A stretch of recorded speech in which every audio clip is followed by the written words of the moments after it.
India Legal presents Courts Roundup.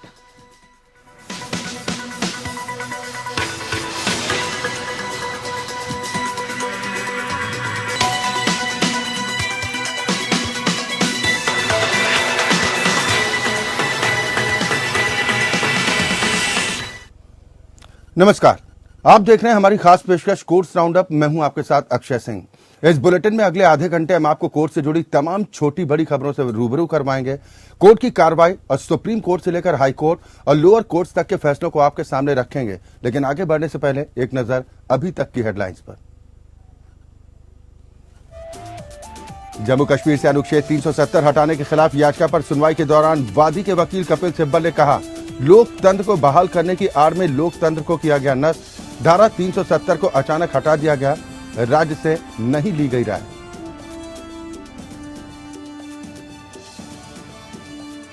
Haryana हिंसा मामले पर सुप्रीम कोर्ट ने विश्व हिंदू परिषद की रैलियों पर रोक लगाने से किया इनकार। कहा, अतिरिक्त सुरक्षा बलों की तैनाती हो, भड़काऊ बयानबाजी पर लगे लगाम। दिल्ली आबकारी घोटाला मामले में आरोपी मनीष सिसोदिया की जमानत याचिका का सीबीआई ने किया विरोध। सीबीआई ने कहा, सिसोदिया प्रभावशाली व्यक्ति सबूत नष्ट कर सकते हैं, गवाहों को भी प्रभावित कर सकते हैं सिसोदिया। और कंगना पर झूठी शिकायत दर्ज करने मामले में जावेद अख्तर ने कोर्ट के समन का किया विरोध। मजिस्ट्रेट का आदेश रद्द करने की मांग।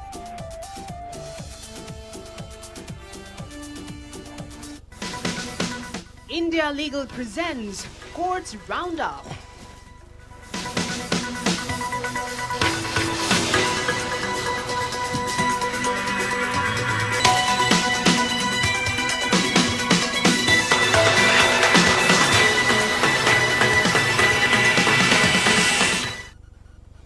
और चलिए कोर्ट्स राउंडअप की शुरुआत करते हैं और सबसे पहले बात हरियाणा हिंसा की।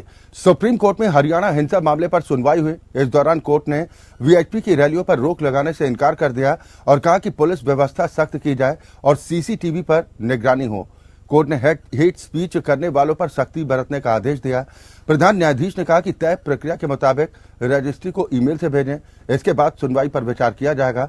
वरिष्ठ अधिवक्ता सीयू सिंह ने पहले जस्टिस अनिरुद्ध बोस की कोर्ट में लंबित एक रिट याचिका में एप्लीकेशन दी थी। उन्होंने कोर्ट को बताया कि नूह हिंसा के विरोध में दिल्ली एनसीआर में 27 जगहों पर मार्च निकालने का ऐलान किया गया और इस पर रोक लगाने की मांग भी की गई।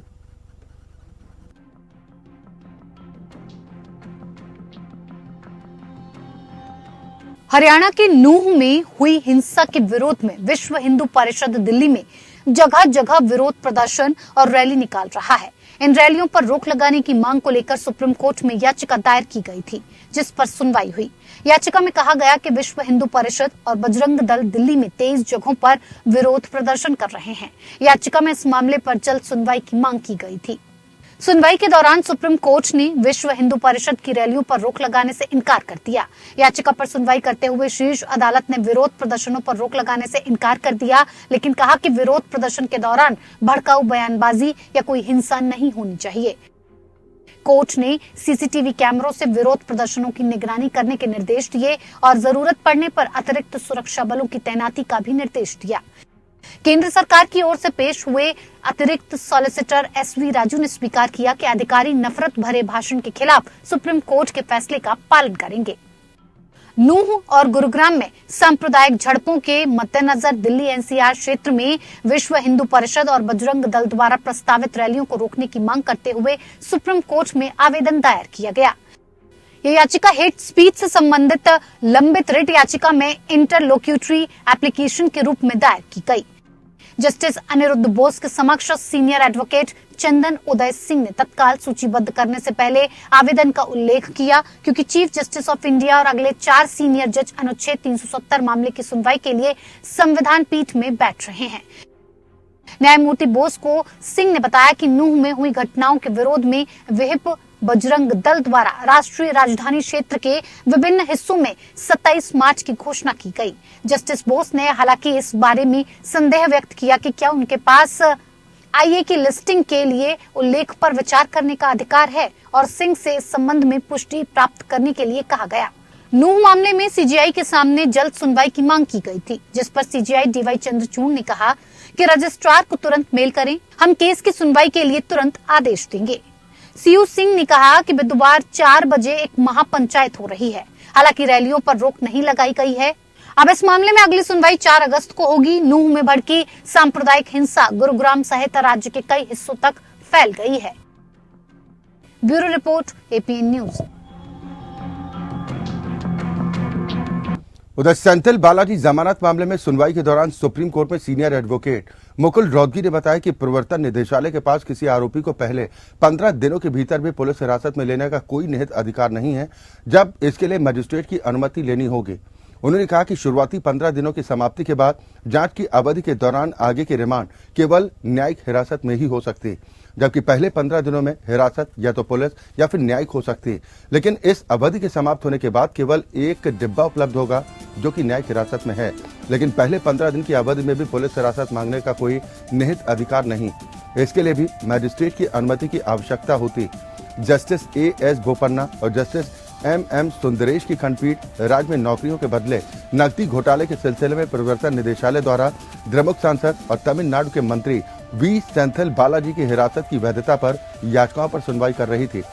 बालाजी और उनकी पत्नी दोनों ने अलग अलग याचिकाएं दायर कर मद्रास हाईकोर्ट के उस फैसले को चुनौती दी जिसमें कहा गया कि केंद्रीय एजेंसी पुलिस रिमांड मांगने और उन्हें हिरासत में लेने की हकदार है।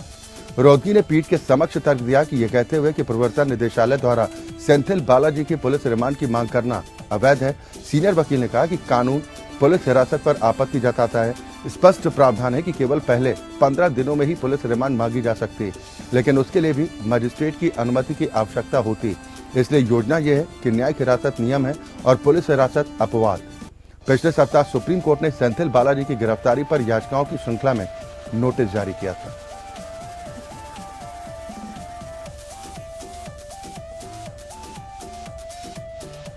उधर जम्मू कश्मीर से अनुच्छेद 370 हटाए जाने को चुनौती देने वाली याचिकाओं पर सुप्रीम कोर्ट में 5 जजों की संविधान पीठ ने सुनवाई की। इस दौरान वादी की तरफ से कपिल सिब्बल ने कहा कि लोकतंत्र को बहाल करने की आड़ में लोकतंत्र को ही नष्ट किया गया।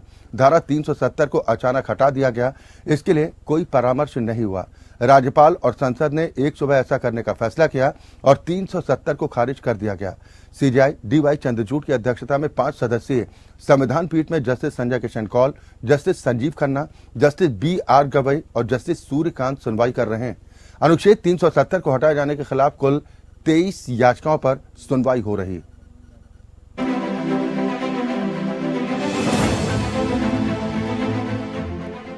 सुप्रीम कोर्ट की 5 सदस्यीय संविधान पीठ ने जम्मू कश्मीर से अनुच्छेद 370 हटाए जाने को चुनौती देने वाली याचिकाओं पर सुनवाई की। Chief justice D.Y.. चंद्रचूड़ के अलावा justice Sanjay Kishan Kaul, justice Sanjiv Khanna, justice B R. Gavai और जस्टिस सूर्यकांत ने मामले की सुनवाई की। कपिल सिब्बल ने दलील देते हुए कहा कि यह कई मायनों में एक ऐतिहासिक क्षण है। संविधान पीठ इस बात का परीक्षण करेगी कि 5 अगस्त 2019 को इतिहास को फिर क्यों उधेड़ा गया। क्या संसद द्वारा अपनाई गई प्रक्रिया लोकतंत्र के अनुरूप थी? क्या जम्मू कश्मीर के लोगों की उम्मीदों को दबाया जा सकता है? फिलहाल वहाँ कोई चुनी हुई सरकार नहीं है। यह अनुच्छेद जो लोकतंत्र को बहाल करने की मांग करता था, इसे खत्म कर दिया गया है। सवाल ये भी है कि क्या ऐसा किया जा सकता है? सिब्बल ने कहा, भारत के संविधान को जम्मू कश्मीर में लागू करने के लिए आदेश पारित किए जाते रहे हैं। यही वजह है कि वहाँ धारा 370 के अलावा सभी कानून लागू थे, फिर इसे हटाने का कोई कारण नहीं। उन्होंने कहा कि हम यहाँ इस आधार पर खड़े हैं कि जम्मू कश्मीर का भारत के साथ एकीकरण हमेशा निर्विवाद था और आगे भी रह सकता है। In fact, today was the first day the Constitutional Bench has started its hearing today, and a senior counsel, Kapil Sibbal, who is representing the petition filed by the National Conference, he started the argument today at 10:30, and the second half, which completed just now, he has submitted the historical background in which the provisions came into being. So it is the beginning. Let's see. Very impressive arguments were advanced today. It is not the beginning. Tomorrow it will continue. and definitely there were many doubts in the minds of the court as well as with the lawyers, minds of the lawyers also about 370. Sibal ने कहा कि सरकार को संविधान की मूल भावना और उसकी विशेषताओं का पालन करना चाहिए। संसद किसी प्रस्ताव के जरिए यह नहीं कह सकती कि हम संविधान सभा हैं। साथ ही कानून की दृष्टि से भी वह ऐसा नहीं कर सकते, क्योंकि संसद संविधान के प्रावधानों के द्वारा संचालित है। सिब्बल ने कहा कि कोई भी सरकार कानून के खिलाफ कोई काम नहीं कर सकती और कानून की व्याख्या कोर्ट करता है। उन्होंने कहा कि संसद स्वयं से खुद को संविधान सभा में परिवर्तित नहीं कर सकती। कपिल सिब्बल महाराजा हरि सिंह द्वारा 1947 में कश्मीर पर पाकिस्तान के हमले के समय माउंटबेटन को लिखे गए पत्र के हवाले से बताया कि जम्मू कश्मीर के तत्कालीन राजा हरि सिंह विलय नहीं चाहते थे, वो उनकी मजबूरी थी। हालांकि वो भारत सरकार के सहयोग से लोगों को बचाने के लिए ऐसा उन्होंने किया। सिब्बल ने आरोप लगाया कि लोकतंत्र को बहाल करने की आड़ में लोकतंत्र को ही नष्ट कर दिया गया। जम्मू कश्मीर के विलय के जरिए राज्य ऐतिहासिक रूप से एक अद्वितीय संबंध का प्रतिनिधित्व करता है। क्या केंद्र सरकार दो संप्रभु के बीच इस अनूठे रिश्ते को इस तरह तोड़ा जा सकता है? उन्होंने कहा कि धारा 370 को अचानक हटा दिया गया, इसके लिए कोई परामर्श नहीं हुआ। राज्य के राज्यपाल और संसद ने एक सुबह ऐसा करने का फैसला किया और 370 को खारिज कर दिया गया। सिब्बल ने कहा कि भारत सरकार और जम्मू कश्मीर राज्य के बीच यह समझ थी कि हमारी एक संविधान सभा होगी जो भविष्य की कार्रवाई का निर्धारण करेगी। ये निर्णय संविधान सभा का था, वो तय करेगी कि 370 को निरस्त करना चाहिए या नहीं। उन्होंने कोर्ट को बताया कि धारा 370 को खत्म करने से पहले आपको संविधान सभा की सिफारिश लेनी होगी। ये कैसे बदल सकता है? सीजेआई ने पूछा कि राज्य की संविधान सभा का कार्यकाल कितना रहा होगा। सिब्बल ने जवाब दिया कि 1951 से 57 तक लगभग 6 साल रहा। सीजेआई ने पूछा कि 6 साल खत्म होने के साथ ही संविधान सभा की संस्था ही समाप्त हो गई, तो फिर आगे प्रावधान का क्या होगा? सिब्बल ने सहमति जताते हुए कहा, बिल्कुल नहीं। संविधान बनने के बाद संविधान सभा का कोई अस्तित्व ही नहीं रह सकता। सीजेआई ने फिर पूछा, क्या राष्ट्रपति निर्णय लेने से पहले संविधान सभा की सलाह की जरूरत होती है? सिब्बल ने कहा कि राष्ट्रपति ऐसी कोई अधिसूचना जारी नहीं कर सकते। Bureau report. और चलिए आइए अब समझते हैं कि अनुच्छेद 370 हटाने के खिलाफ वादी ने क्या दलीलें दी हैं। इंडिया लीगल के वेब रिपोर्टर इसकी जानकारी दे रहे हैं।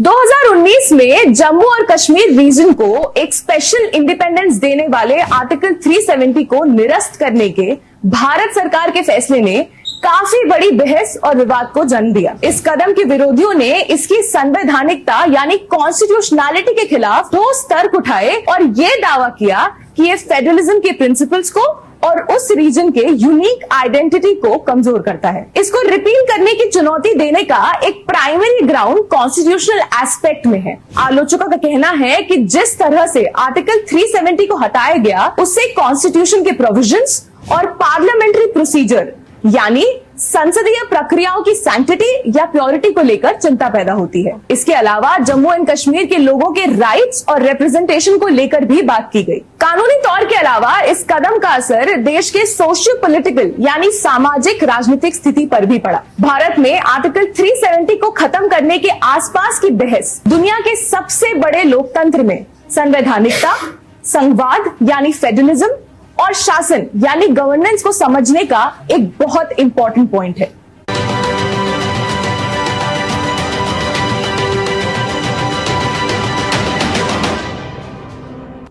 उधर सीबीआई ने दिल्ली के पूर्व उप मुख्यमंत्री मनीष सिसोदिया की जमानत याचिका का विरोध किया। सीबीआई ने सुप्रीम कोर्ट में दाखिल जवाबी हलफनामे में सिसोदिया की जमानत का विरोध करते हुए कहा कि सिसोदिया के खिलाफ भ्रष्टाचार के गंभीर आरोप हैं। सीबीआई ने कहा कि मनीष सिसोदिया ऐसे मामलों में जमानत के लिए निर्धारित ट्रिपल टेस्ट को भी पूरा नहीं करते। सीबीआई ने सिसोदिया को जमानत नहीं देने का अनुरोध करते हुए कहा कि पहले ही वो सबूत नष्ट कर चुके हैं और पूछताछ के दौरान सहयोग भी नहीं रहा। साथ ही वो राजनीतिक रूप से प्रभावशाली व्यक्ति हैं। ऐसे में सिसोदिया को जमानत नहीं दी जानी चाहिए।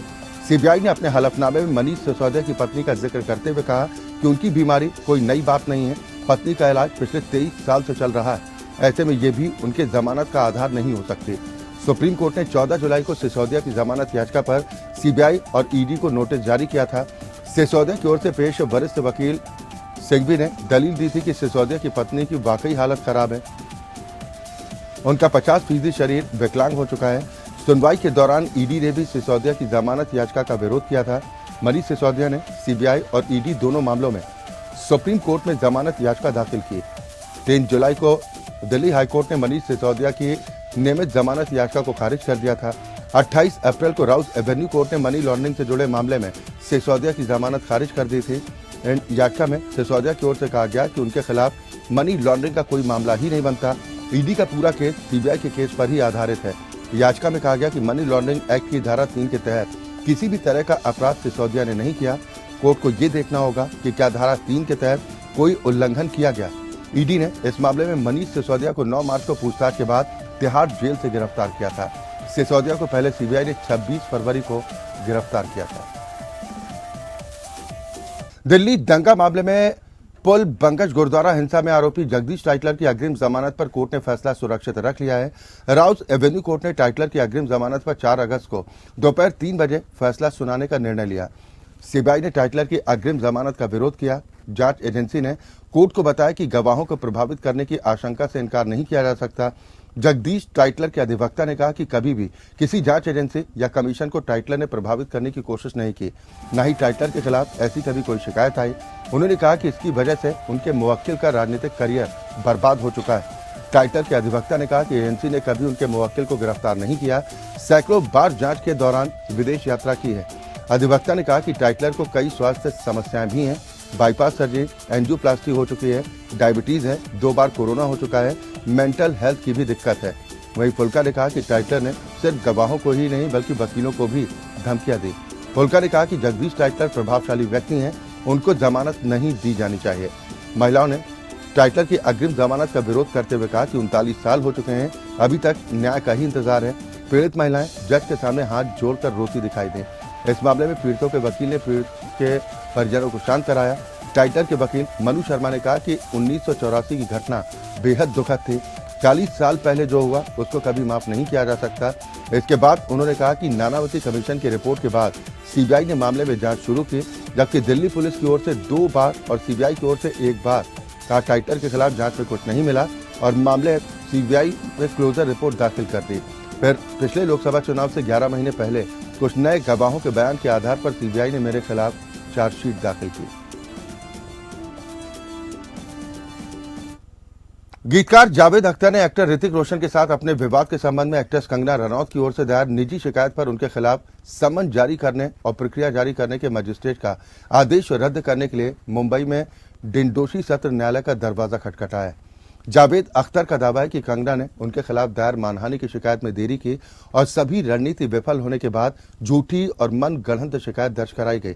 जावेद अख्तर का कहना है कि मजिस्ट्रेट समन जारी करने से पहले कंगना की शिकायत और सत्यापन बयान में किए गए विरोधाभासों और सुधारों पर विचार करने में विफल रहे। उन्होंने आगे दावा किया कि एक्ट्रेस की शिकायत पर कम से कम 2 साल का वक्त लगा, क्योंकि कथित घटना 2016 की। 24 जुलाई 2023 को अंधेरी में मेट्रोपॉलिटन मजिस्ट्रेट की अदालत ने कंगना रनौत की ओर से दायर निजी शिकायत पर आईपीसी की धारा 506 और 509 के तहत अपराध के लिए जावेद अख्तर को समन जारी किया था। रनौत ने 2016 में एक्टर ऋतिक रोशन के साथ अपने सार्वजनिक झगड़े में अख्तर पर आपराधिक धमकी और जबरन वसूली का आरोप लगाया और कथित तौर पर रोशन से लिखित रूप से माफी मांगने के लिए कहा। कोर्ट ने जावेद अख्तर को 5 अगस्त को पेश होने को कहा है।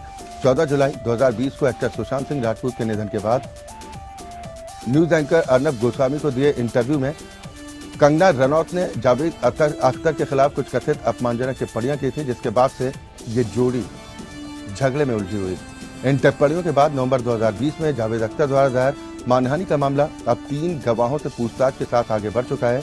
अख्तर के पुनर्विचार आवेदन में मजिस्ट्रेट के समक्ष कंगना की शिकायत पर रोक लगाने के साथ साथ समन को रद्द करने की मांग की गई। आवेदन में बताया गया कि जावेद अख्तर को भारतीय दंड संहिता यानी आईपीसी की धारा 506 और 509 के तहत दंडनीय अपराधों के लिए बुलाया गया, जिसमें अधिकतम सजा 3 साल है। इसलिए सीआरपीसी की धारा 468(2)(c) के तहत शिकायत कथित घटना की तारीख से 3 साल के भीतर दर्ज की जानी चाहिए थी। इलाहाबाद हाईकोर्ट ने हाल ही में एक फैसले में कहा कि 18 साल से कम उम्र का कोई बच्चा लिव इन रिलेशनशिप में नहीं रह सकता। ऐसा करना न केवल अनैतिक बल्कि गैर कानूनी कृत्य होगा। न्यायालय ने कहा कि लिव इन रिलेशन को विवाह की प्रकृति का संबंध मानने के लिए कई शर्तें और किसी भी मामले में व्यक्ति को बालिग होना चाहिए, भले ही वो विवाह योग्य आयु का न हो। जस्टिस विवेक कुमार बिरला और जस्टिस राजेंद्र कुमार चतुर्थ की पीठ ने कहा कि 18 वर्ष से कम उम्र का आरोपी किसी बालिग लड़की के साथ लिव इन रिलेशनशिप में रहने के आधार पर सुरक्षा नहीं मांग सकता और इस प्रकार वो अपने खिलाफ आपराधिक मुकदमे को रद्द करने की मांग नहीं कर सकता, क्योंकि उसका कृत्य कानून में स्वीकार्य नहीं है और इस प्रकार अवैध है। कोर्ट ने 19 वर्षीय लड़की और 17 वर्षीय लड़के की ओर से एफआईआर को रद्द करने की मांग वाली आपराधिक रिट याचिका को खारिज करते हुए ये टिप्पणियां की। कथित तौर पर लड़की का अपहरण करने के आरोप में लड़के के खिलाफ आईपीसी की धारा 363, 366 के तहत मामला दर्ज किया गया था। साथ ही मामले में लड़के को गिरफ्तार न करने के लिए अतिरिक्त प्रार्थना पत्र भी दिया गया। याचिकाकर्ताओं का मामला यह था कि याचिकाकर्ता लड़का एक बालिग है और उसने स्वेच्छा से अपना घर छोड़ा है, इसलिए आईपीसी की धारा 363 के तहत कोई अपराध नहीं बनता। कथित पीड़िता ने एक पूरक हलफनामा भी दायर किया, जिसमें कहा गया कि याचिकाकर्ता संख्या में एक बालिग है और वो याचिकाकर्ता संख्या 2 के साथ अपनी मर्जी से गई थी। इसके अलावा मामले के तथ्यों को ध्यान में रखते हुए अदालत ने कहा कि वर्तमान मामले में लिव इन रिलेशनशिप की गतिविधि बेहद कम अवधि की है, जो याचिकाकर्ताओं ने मामले के समर्थन में नहीं आ सकती। अदालत ने आगे कहा कि लड़की अभियोजन पक्ष के मामले के खिलाफ हलफनामा दायर करने के लिए आगे आई थी जब उसने माना कि वो आरोपी पक्ष के साथ थी। इलाहाबाद हाईकोर्ट के समक्ष एक जनहित याचिका दायर की गई, जिसमें उत्तर प्रदेश सरकार को पूरे ज्ञानवापी मस्जिद परिसर को सील करने का निर्देश देने की मांग की गई, ताकि गैर हिंदुओं, गैर सनातनियों की ओर से परिसर के अंदर मौजूद हिंदू चिन्ह प्रतीकों को नुकसान न पहुंचाया जा सके। जनहित याचिका विश्व वैदिक सनातन संघ के प्रमुख जितेंद्र सिंह बिसेन, राखी सिंह 2022 के ज्ञानवापी पूजा मुकदमे में वादी नंबर 1 और अन्य की ओर से अधिवक्ता सौरभ तिवारी के माध्यम से दायर की गई। जनहित याचिका के अनुसार याचिकाकर्ताओं का इरादा वाराणसी में श्री आदि विश्वेश्वर मंदिर के सदियों पुराने अवशेषों को बचाने का है और वो श्री आदि विश्वेश्वर विराजमान के शिवलिंगम और मंदिर परिसर के अन्य दृश्य और अदृश्य देवताओं की सुरक्षा की मांग करते हैं। गौरतलब है कि जनहित याचिका में दावा किया गया कि विवादित स्थल पर एक भव्य मंदिर हुआ करता था, जिसमें ब्रह्मांड के भगवान शिव ने स्वयं लाखों ज्योतिर्लिंगों की स्थापना की थी। हालांकि वर्षों पहले उक्त मंदिर को साल 1669 में क्रूर इस्लामी शासक औरंगजेब की ओर से नष्ट कर दिया गया। जनहित याचिका में आगे कहा गया कि उक्त मंदिर को नष्ट करने के बाद मुसलमानों ने अनाधिकृत रूप से मंदिर परिसर में अतिक्रमण किया और एक ऊपरी ढांचा बनाया, जिसे वो कथित ज्ञानवापी मस्जिद कहते हैं। भले ही संपत्ति देवता में निहित थी और वो वक्फ संपत्ति नहीं थी और न ही हो सकती थी। याचिका में आगे तर्क दिया गया कि विवादित संपत्ति प्राचीन काल से देवता में निहित रही है और यदि कोई व्यक्ति या लोग जबरन और कानून के अधिकार के बिना उस संपत्ति के भीतर या किसी विशेष स्थान पर नमाज पढ़ते हैं तो उसे मस्जिद नहीं कहा जा सकता। याचिकाकर्ताओं ने यह भी दावा किया कि उनके जैसे भक्तों को पुराने मंदिर परिसर, विवादित संपत्ति के भीतर भगवान गणेश, भगवान हनुमान, नंदी जी और अन्य दृश्यमान और अदृश्य देवताओं के साथ भगवान आदि विश्वेश्वर के स्थान पर देवी मां श्रीनगर गौरी की पूजा करने का अधिकार है।